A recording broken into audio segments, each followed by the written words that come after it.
Selamat pagi dan salam sejahtera bagi kita semua. Kami dari kelompok 1 akan membahas mengenai partikel penyusun benda mati dan makhluk hidup. Kelompok 1 terdiri atas yang beranggotakan Patrick Nova, Elia Inoventa, Erpido Posunggu, dan Yeni Triana Lumbanggao. Adapun submateri yang akan kami bahas pada kelompok kami yaitu yang pertama mengenai partikel dalam benda dan makhluk hidup yang dibahas oleh saya sendiri, Erpido Posunggu, dan yang kedua mengenai teori atom yang dibahas oleh Yeni Triana Lumbanggao, dan yang ketiga partikel-partikel dasar penyusun atom yang dibahas oleh Patrick Nova, dan yang keempat sifat fisika dan sifat kimia serta pemanfaatannya yang dibahas oleh saudari Elia Inoventa. Nah baiklah, saya akan membahas mengenai partikel dalam benda dan makhluk hidup. Nah, sebelum kita membahas lebih lanjut, kita harus mengetahui apa sih partikel. Nah, partikel adalah satuan dasar bagian terkecil dari suatu materi atau benda yang masih memiliki sifat bahan atau benda tersebut. Nah, di dalam partikel itu ada atom-atom yang berkaitan satu sama lainnya yang membentuk senyawa. Nah, senyawa yang terbentuk itulah yang akan menjadi penyusun benda mati dan makhluk hidup. Contohnya, pada makhluk hidup itu sehelai rambut mengandung atom karbon atau C, hidrogen dan nitrogen dan sulfur. Begitu pula halnya dengan tulang yang terdiri dari kalsium, fosfor, dan oksigen. Pada benda mati juga tersusun atas molekul-molekul tertentu. Contohnya balok kayu, sampah, plastik, air minum, udara, dan pakaian. Terbentuk dari zat kimia yang tersusun atas molekul-molekul. Contohnya itu, jika benda dibakar akan menimbulkan bau yang berbeda-beda. Anda tentu pernah mencium bau bulu unggas atau rambut yang dibakar. Kedua benda ini jika terbakar akan menghasilkan bau yang berbeda.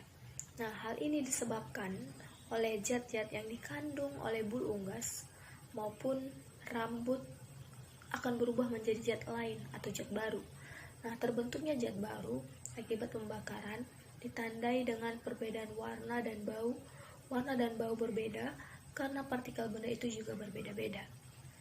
Nah, sekian materi dari saya dan akan dilanjutkan oleh teman saya yaitu Yeni Triana Lumbanggao. Terima kasih. Nah, selanjutnya kita akan membahas ke materi kita yang selanjutnya yaitu mengenai teori atom. Nah, setelah mendengarkan paparan atau penjelasan tentang materi kita yang pertama tadi yaitu partikel dalam benda dan makhluk hidup, nah tentunya kalian pasti sudah mengetahui apa itu pengertian dari partikel. Dimana pada bahasan kali ini Ibu singgung sedikit pengertian tentang partikel tersebut. Dimana partikel itu merupakan bagian terkecil dari suatu materi. Nah, materi inilah yang akan kita bahas pada kali ini, tetapi kita lebih membahasnya ke perkembangan atomnya atau teori-teori atom dari zaman ke zaman. Nah, sebelum kita membahas teori atom ini, Ibu mau bertanya sama kalian. Kan pastinya sebelum kita masuk ke dalam kelas ini, kalian sebelumnya di rumah sudah belajar kan mengenai teori atom. Nah, Ibu mau bertanya, coba sebutkan teori atom apa saja yang sudah kalian ketahui, yang kalian ketahui. Oke, coba disebutkan, Tiwi. Ya, bagus. Nah, untuk mempersingkat waktu kita, Ibu akan jelaskan saja. Jadi, teori atom itu ada 4. Yang pertama itu ada teori atom Dalton, teori atom Thomson, teori atom Rutherford, dan teori atom Niels Bohr. Nah, kita akan membahas keempat teori atom ini. Tapi sebelum kita membahas teori atom yang pertama yaitu teori atom Dalton, sebenarnya teori atom ini pertama kali sudah dikemukakan oleh filsuf Yunani yang bernama Demokritus. Di mana Demokritus ini mengemukakan bahwa atom ini berasal dari bahasa Yunani yaitu atomos, di mana a itu berartinya tidak dan tomos itu berartinya dapat dibagi. Nah, dari kedua kata itu digabungkan yaitu atomos. Demokritus mengemukakan bahwa atom itu merupakan tidak dapat dibagi lagi. Nah, seiring dengan perkembangan zaman, teori atom itu semakin berkembang. Maka lahirlah teori atom yang pertama, yaitu teori atom Dalton. Nah, teori atom Dalton ini sedikit lebih berkembang daripada teori atom yang dikemukakan oleh Democritus tadi, di mana Dalton mengemukakan bahwa atom itu merupakan bagian yang terkecil dari suatu unsur yang sudah tidak dapat dibagi lagi. Ibu akan kasih contoh. Contohnya itu, kalian tahu kan kapur tulis? Nah, jika kapur tulis itu kita haluskan sampai sehalus-halusnya, sampai sudah halus sekali. Nah, yang sudah sampai halus tadi, itulah yang dinamakan atom yang dikemukakan oleh teori atom Dalton tadi. Nah, dan Dalton juga mengemukakan bahwa bentuk atom itu berbentuk bola pejal padat. Kalian tahu kan bola pejal padat itu gimana?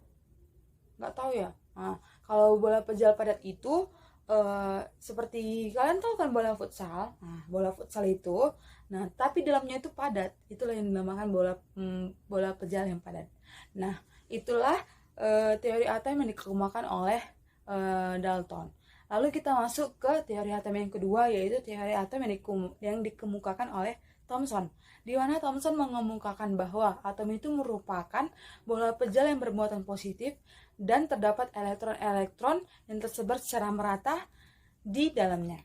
Atau istilah yang sering kita dengar untuk teori atom Thomson ini, yaitu Thomson mengistilahkannya dengan roti kismis. Siapa yang tahu roti kismis? Nah, roti kismis itu seperti kayak roti ATB, tahu kan? Udah pernah makan semuanya kan? Nah, roti ATB. Kalian tahu kan roti ATB kan berbentuk bulat. Kan di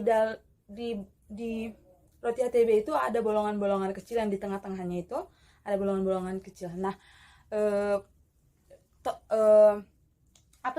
Thomson mengemukakan bahwa perumpamaannya seperti roti kismis.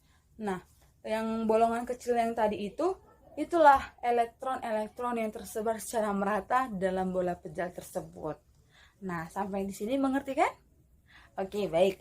Ibu lanjutkan ke teori atom yang ketiga, itu yang dikemukakan oleh Rutherford, di mana Rutherford ini melakukan percobaan dengan cara menembakkan sinar alfa ke lempeng logam tipis. Dari hasil percobaannya tersebut, diperoleh bahwa sebagian besar sinar alfa atau sebagian kecil sinar alfa dibelokkan atau dipantulkan. Jadi kesimpulan dari percobaan Rutherford ini yaitu atom itu terdiri dari inti atom yang sangat kecil dan bermuatan positif. Lalu yang keempat yaitu ada teori atom yang dikemukakan oleh Niels Bohr, di mana Niels Bohr ini mengemukakan yang pertama bahwa atom itu terdiri atas inti atom yang bermuatan positif dan dikelilingi oleh elektron-elektron. Yang kedua, bahwa lintasan elektron mempunyai tingkatan energi tertentu, di mana semakin jauh elektron dari inti atom, maka semakin besar tingkat energinya. Jadi, begitulah pembahasan kita mengenai teori atom ini, di mana tadi teori atom itu ada 4. Yang pertama itu adalah teori atom yang dikemukakan oleh Dalton, yang kedua oleh Thomson, yang ketiga oleh Rutherford, yang keempat oleh Niels Bohr, di mana keempat ahli ini mengemukakan pendapatnya secara masing-masing mengenai teori atom yang kita pelajari pada hari ini. Dan sekianlah pembahasan materi kita tentang teori atom ini. Atas perhatian kalian semua, Ibu ucapkan terima kasih. Selamat pagi semua. Pada hari ini kita akan melanjutkan pembelajaran kita dari materi yang sebelumnya. Namun sebelumnya kita akan berdoa terlebih dahulu. Kepada ketua kelas dipersilahkan untuk memimpin doanya. Oke, berdoa dimulai. Berdoa selesai, saya akan mengabsen. Rina hadir, Rani hadir, Winda hadir. Baik, keadaan kelas kita pada hari ini hadir semua. Pada pembelajaran kita sebelumnya, kita telah mempelajari tentang teori atom, yaitu teori atom model Dalton, Thomson, Rutherford, dan juga teori atom Bohr. Jadi pada pembelajaran kita pada hari ini, kita akan mempelajari tentang partikel penyusun dari atom.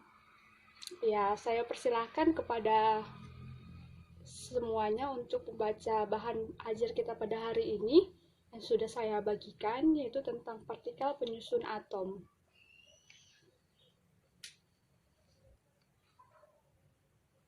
Jadi, partikel penyusun atom ada 3, yaitu neutron, proton, dan juga elektron. Jadi notasi unsur itu kan seperti di bahan ajar, misal X, kemudian ada huruf A di atas, kemudian huruf Z di bawah, yang dimana X itu disimbolkan unsur, kemudian Z yaitu nomor atom. Nomor atom ini lah yang ada atom netral, elektron, dan juga protonnya. Kemudian yang simbol A yaitu bilangan massa, yang dimana itu jumlah proton dan juga neutron. Ya, jadi neutron itu neutron tidak memiliki muatan atau netral. Ini ditemukan pada tahun 1932, yaitu seorang ahli fisika bernama James Chadwick. Kemudian yang kedua, proton. Proton ini memiliki muatan positif. Kalau neutron tadi kan muatan netral atau tidak bermuatan. Kemudian kalau proton merupakan muatan positif. Ditemukan pada tahun 1886 yang bernama Goldstein. Kemudian yang ketiga yaitu elektron, di mana elektron ini, kalau proton tadi bermuatan positif, kemudian elektron kebalikannya, yaitu bermuatan negatif, yaitu ditemukan oleh J.J. Thomson pada tahun 1897. Baik, saya akan bertanya kepada kelompok pertama.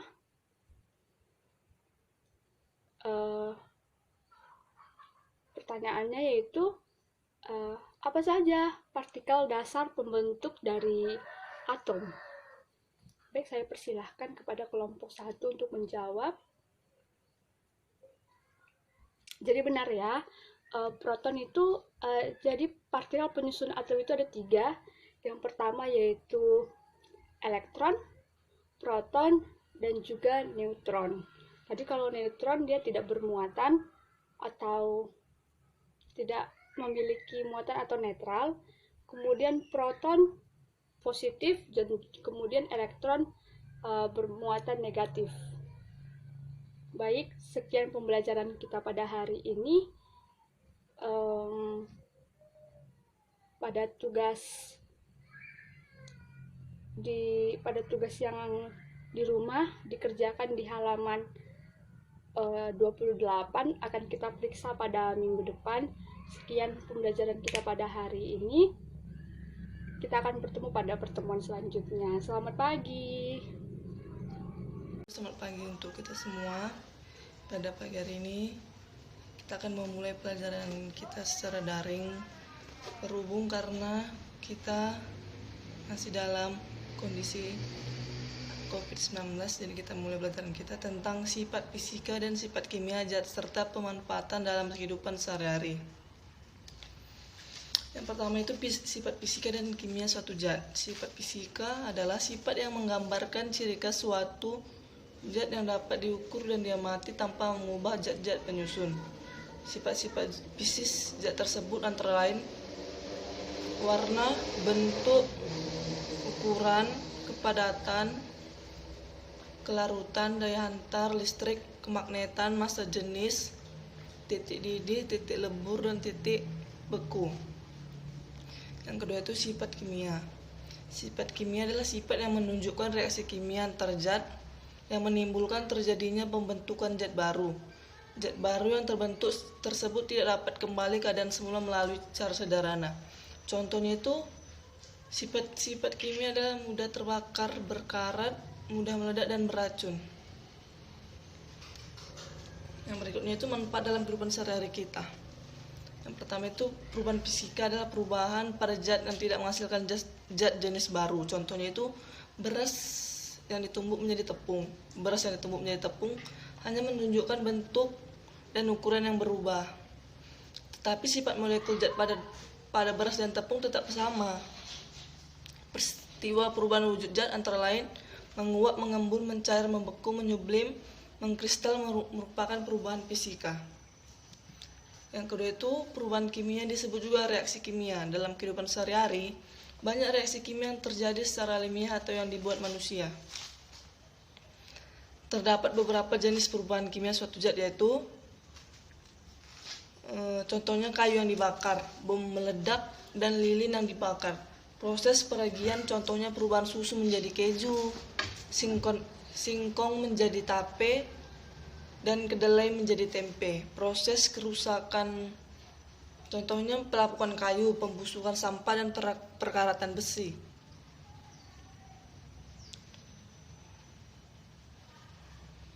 Proses biologis makhluk hidup contohnya proses fotosintesis, proses pencernaan makanan, dan proses pernapasan.